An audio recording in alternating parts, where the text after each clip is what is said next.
Hello दोस्तों, आप सभी का स्वागत है आपके अपने YouTube channel NS study point में। दोस्तों, आज हम लोग जानेंगे प्रतिबिंब का निर्माण। गोलीय दर्पण में प्रतिबिंब का निर्माण कैसे होता है। हम लोग जानते हैं गोलीय दर्पण कितने प्रकार के होते हैं। गोलीय दर्पण दो प्रकार के होते हैं। कौन कौन? अवतल दर्पण और उत्तल दर्पण। कॉनकेव मिरर और कॉन्वेक्स मिरर। तो गोलीय दर्पण में आज जानेंगे प्रतिबिंब का निर्माण कैसे होता है, प्रतिबिंब कैसे बनता है। तो एक एक पहले हम देखते हैं कि अवतल दर्पण में प्रतिबिंब का निर्माण कैसे होता है। अवतल दर्पण में प्रतिबिंब का निर्माण, पहला अवतल दर्पण में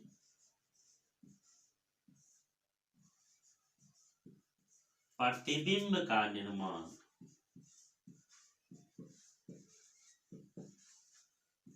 प्रतिबिंब का निर्माण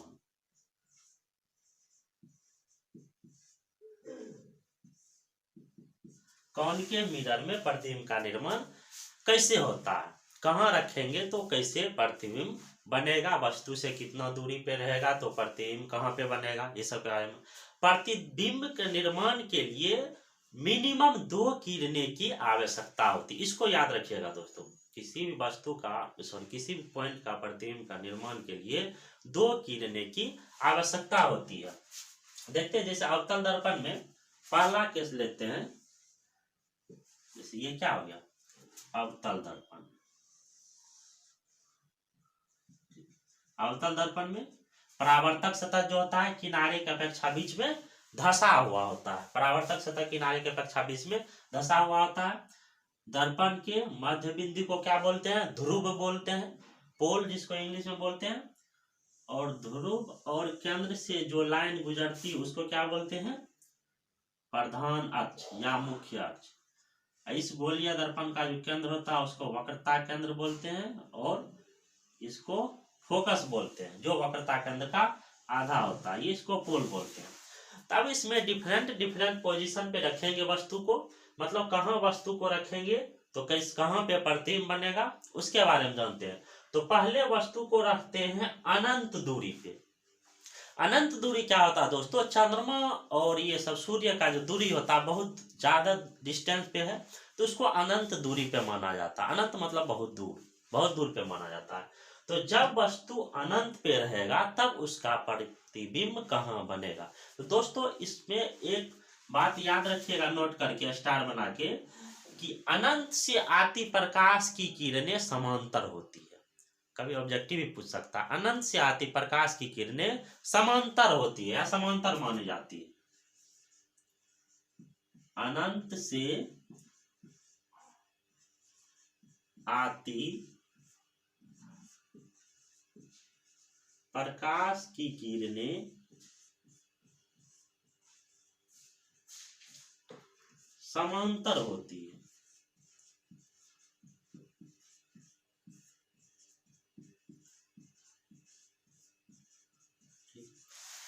यानी कि हमको लोगों को इस दर्पण में जो अनंत पे वस्तु है उसका प्रतिबिंब बनाना है, ठीक ना।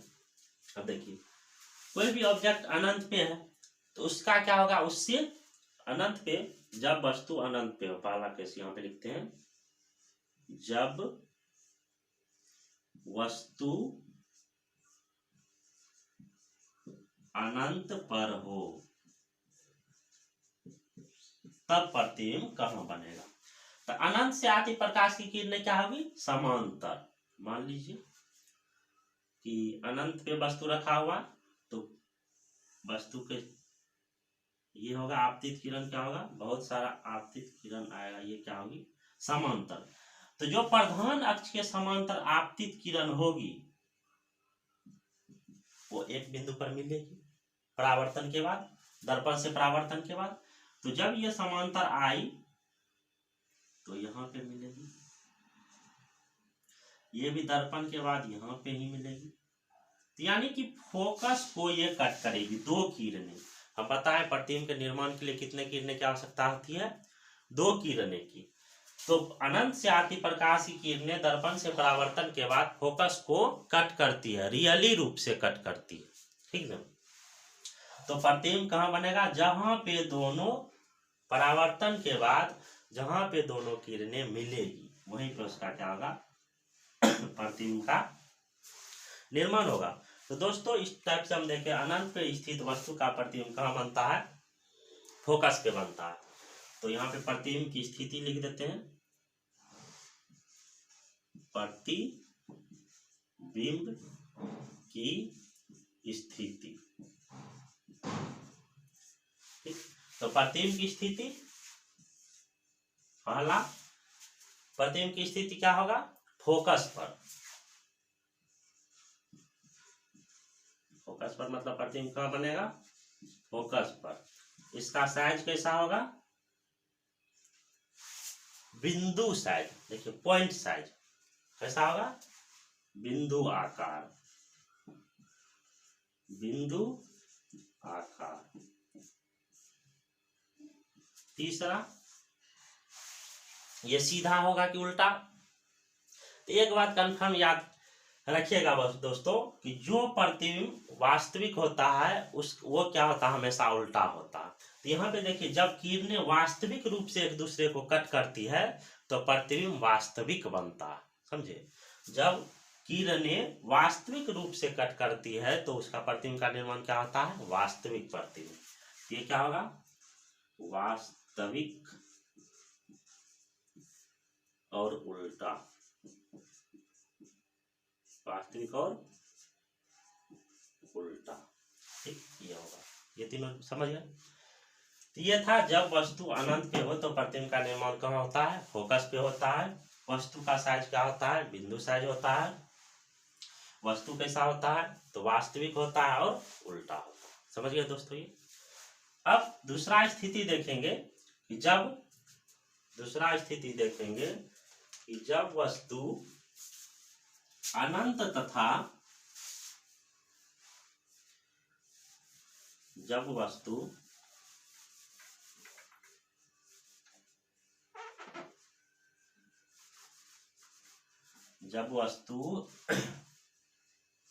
चलिए दूसरा कंडीशन लेते हैं।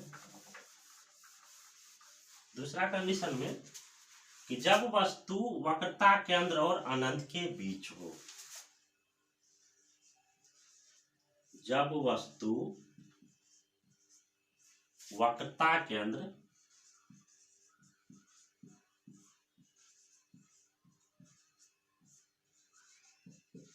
और अनंत के बीच हो,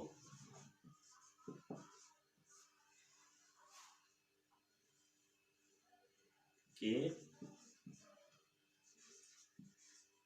बीच स्थित हो।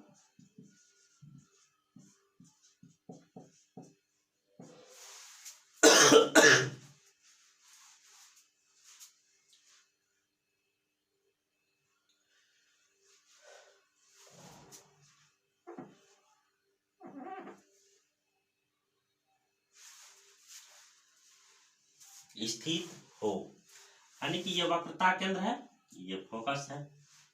तो वस्तु वक्रता केंद्र और अनंत के बीच मान लेते यहाँ पे है, ये वस्तु ए बी है। तो हम बताएं कि प्रतिबिंब के निर्माण के लिए मिनिमम 2 किरणें की आवश्यकता होती है। तो एक किरणें लेते हैं प्रधान अक्ष के समांतर, ये प्रधान अक्ष के समांतर आपतित किरण दर्पण से परावर्तन के बाद फोकस को कट करेगी, ये हो जाएगा, ठीक ना।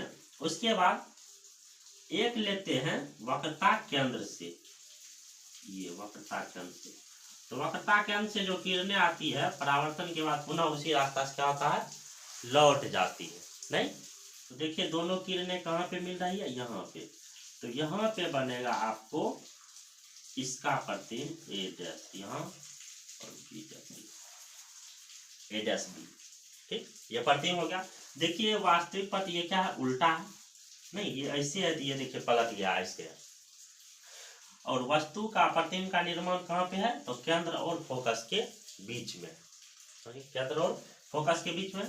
तो जब वस्तु वक्रता केंद्र और अनंत के बीच में रहता है तो उसका प्रतिबिंब फोकस और केंद्र के बीच में रहता है। तो प्रतिबिंब की स्थिति क्या होगा? वक्रता केंद्र और फोकस के बीच, ये हो गया वक्रता केंद्र और फोकस के बीच बन गया। इसका साइज कैसा है? वस्तु की तुलना में छोटा, वस्तु की अपेक्षा छोटा, वस्तु की अपेक्षा छोटा या स्मॉलर साइज बोल सकते हैं इसको। उसके बाद वास्तविक है, ठीक, प्रतिबिंब क्या वास्तविक रूप से काट रहा है, तो वास्तविक और उल्टा, वास्तविक और एक पॉइंट दोस्तों दिमाग में बैठा लीजिए, जो प्रतिबिंब वास्तविक होता है वह उल्टा होता है, जो प्रतिबिंब वास्तविक होता है वह उल्टा होता है, ठीक। ये समझ गए। जब वस्तु वक्रता केंद्र और अनंत के बीच में रहता है तो प्रतिबिंब वक्रता केंद्र और फोकस के बीच में बनता है। अब तीसरा केस की ओर चलते हैं कि जब वस्तु वक्रता केंद्र पे हो, जब वस्तु कहाँ हो? वक्रता केंद्र पे हो। तीसरा है कि जब वस्तु वक्रता केंद्र पर हो, ये हो गया अवतल दर्पण आपका,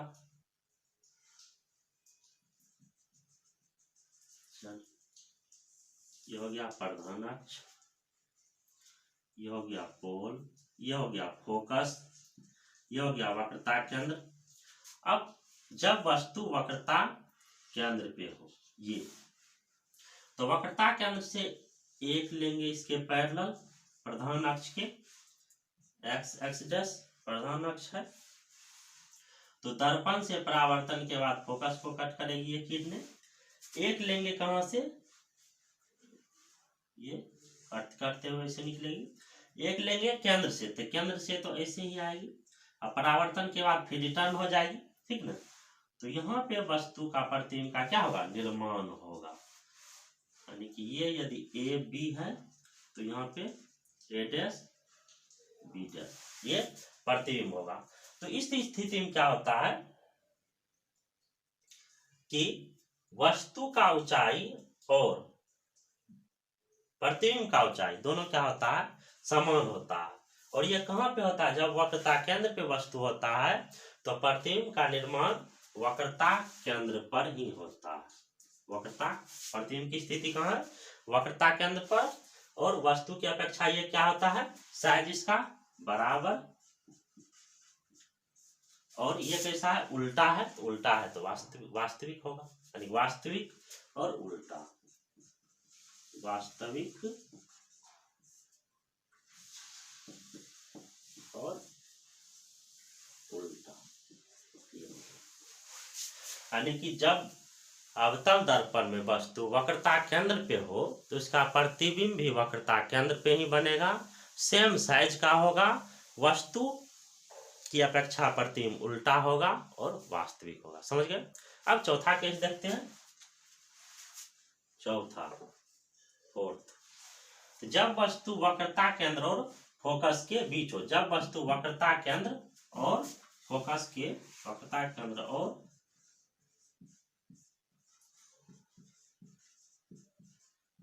फोकस के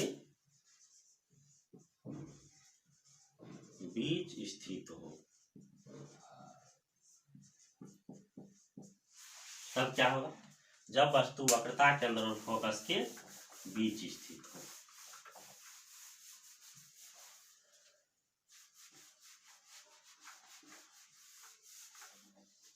चलिए ये हो गया अवतल दर्पण, अवतल दर्पण, ये पोल, ये फोकस, ये वक्रता केंद्र सेंटर। अनेक जब वस्तु वक्रता केंद्र और फोकस के बीच स्थित हो, चलिए यहाँ ए बी, दो किरणें लेंगे प्रधान अक्षीय समांतर समांतर, एक किरणें लेंगे कहाँ, प्रधान अक्ष के समांतर। ये हो गया। दर्पण से परावर्तन के बाद फोकस को करते करती हुई जाएगी। एक किरणें लेंगे जो केंद्र से आएगी, ये देखिए ऐसे जाएगी और दर्पण से परावर्तन के बाद केंद्र को कट करते हुए ऐसे जाएगी। तो इसका प्रतिबिंब यहाँ पे बनेगा ए डैश बी डैश, समझ गए। तो इसका प्रतिबिंब देखिए केंद्र और अनंत के बीच बना है कि जब वस्तु वक्रता केंद्र और फोकस के बीच रहता है, वक्रता केंद्र और फोकस के बीच रहता है, तो उसका प्रतिबिंब कहाँ बनता है, वक्रता केंद्र और अनंत के बीच बनता है, वक्रता केंद्र और अनंत के बीच बनता है। तो वक्रता केंद्र और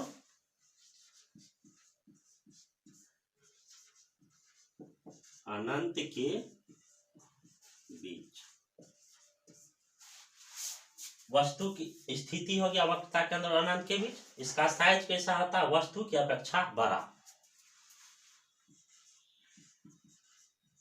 वस्तु की तुलना में बड़ा होता है इसका साइज, और वास्तविक होता है, वास्तविक है तो उल्टा भी है, वास्तविक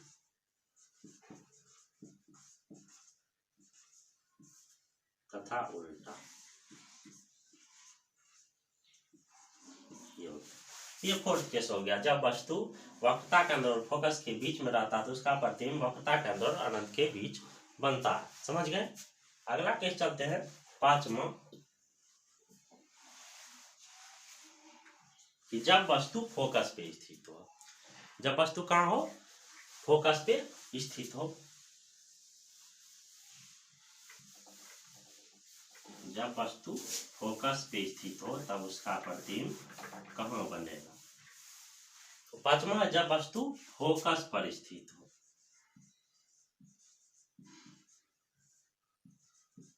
पर स्थित हो। चलिए अवतल दर्पण बना लिए, यह हो गया प्रधान अक्ष, यह हो गया इसका फोकस, यह हो गया वक्रता केंद्र, समझ गए। चलिए फोकस पे स्थित करते हैं ये वस्तु को, और इससे एक किरणें लेंगे समांतर, प्रधान अक्षीय समांतर, आपतित किरण दर्पण से परावर्तन के बाद फोकस को कट करते हुए जाएगी, ये देखिए इस टाइप। एक लेंगे इसी से केंद्र से आती हुई प्रतीत होगी इस टाइप से, ये क्या होगा, इस टाइप से ये दोनों किरणें पैरेलल होती है। जब वस्तु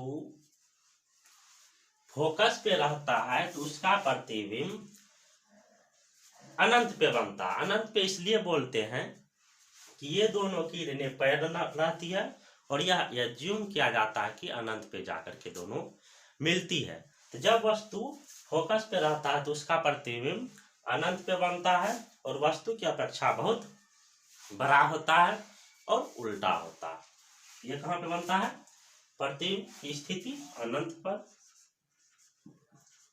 अनंत पर बहुत बड़ा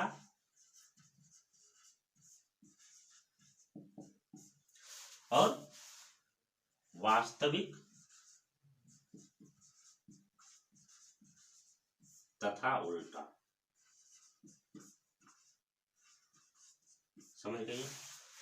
अब तो हो गया। अब एक केस बचता है जब वस्तु, यानी कि जब वस्तु वक्रता फोकस पे रहता है तो उस प्रतिबिंब का निर्माण अनंत पे होता है। जब अनंत पे रहता है तो उसका प्रतिबिंब फोकस पे बनता है। जस्ट उसका उल्टा होता है कि जब वस्तु अनंत पे रहता है तब उसका प्रतिबिंब फोकस पे बनता है, और जब वस्तु फोकस पे रहता है तो उसका प्रतिबिंब अनंत पे बनता है। अब एक कंडीशन बचा, जब वस्तु फोकस और पोल के बीच स्थित हो, फोकस और ध्रुव के बीच स्थित हो, जब वस्तु फोकस और ध्रुव के बीच स्थित हो। छठा है कि जब वस्तु फोकस और ध्रुव के बीच स्थित हो।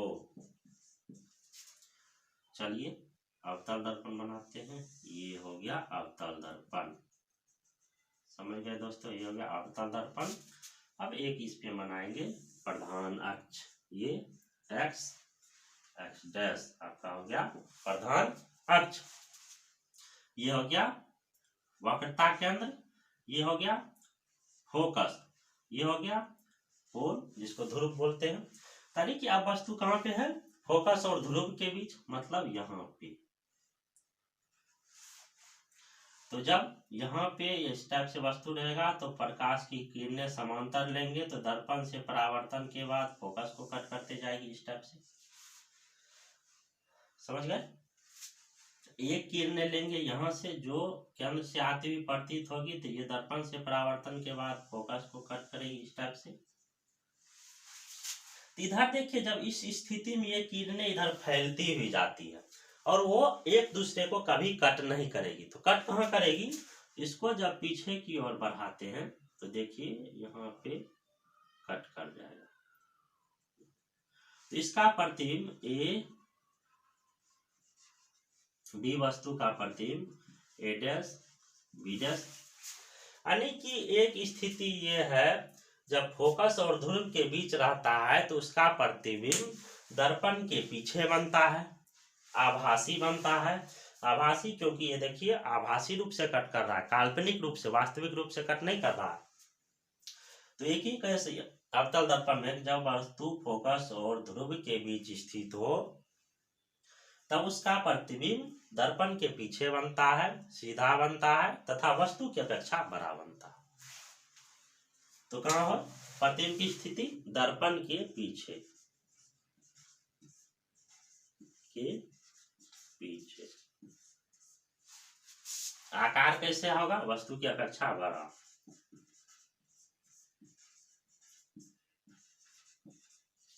वस्तु की अपेक्षा बड़ा। उसके बाद वस्तु सीधा होगा, आभासी, आभासी प्रतिबिंब, आभासी या काल्पनिक, आभासी या काल्पनिक। जब आभासी प्रतिबिंब बनता तो वो सीधा बनता, और कैसा होगा, सीधा। और वास्तविक प्रतिबिंब उल्टा होता। तो ये था अवतल दर्पण में प्रतिबिंब का निर्माण। तो दोस्तों अगर मेरा वीडियो अच्छा लगा हो तो इस चैनल को सब्सक्राइब कर लीजिए और नीचे उपस्थित बेल आइकन को दबा लीजिए, जिससे मेरे द्वारा अपलोड किए गए वीडियो का नोटिफिकेशन आप तक पहुंच पाएगा। मिलते हैं अगला वीडियो में, धन्यवाद।